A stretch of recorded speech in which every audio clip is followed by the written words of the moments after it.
monde. Et oui, comme promis, nous sommes en Nouvelle-Calédonie, un archipel d'Océanie situé à 1500 km à l'est de l'Australie et à 2000 km au nord de la Nouvelle-Zélande. Crois-le ou non, mais ce territoire relève de la souveraineté française. En effet, il fait partie de la France d'outre-mer comme 10 autres zones dans le monde. Nous parlons donc la même langue, portant les mêmes couleurs de drapeau et avons le même président de la République.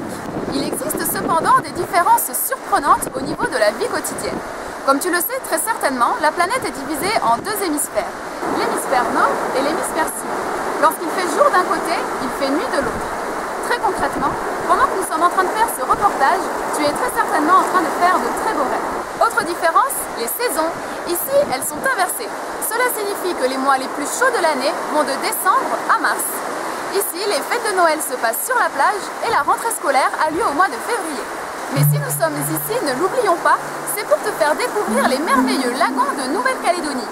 Tu vois, c'est la zone d'eau qu'il y a entre la côte et la barrière de corail. D'ici, il est assez difficile de l'apercevoir, alors nous t'avons réservé une petite surprise.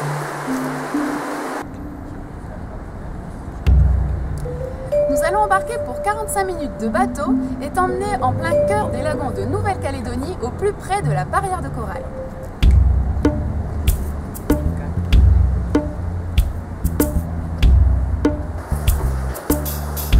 Allez, suis-moi, on embarque.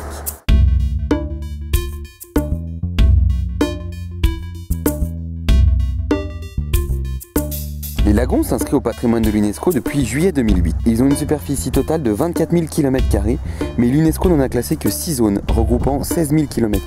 Ils sont délimités par le plus long ensemble corallien continu du monde, qui mesure 1600 km. La profondeur moyenne des lagons est de 25 mètres. Les récifs se trouvent en moyenne à 30 km de la côte, d'où l'usage du bateau pour une meilleure vue.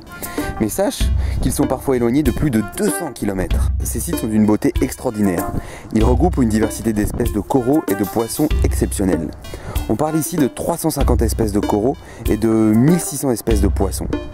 La qualité riche et préservée de cet environnement offre un habitat parfait pour certaines espèces en danger, comme les baleines ou les tortues. Pour que cela dure dans le temps, des efforts sont faits sur la protection du site, avec des réglementations sur la pêche par exemple, sur l'exploitation minière, mais aussi sur la qualité de l'eau et la régulation du tourisme. Voilà, notre visite s'achève ici. J'espère que tu as bien profité du paysage. La semaine prochaine, nous te donnons rendez-vous en Nouvelle-Zélande. Nous serons en plein cœur du parc national de Tongariro. Allez, à la semaine prochaine!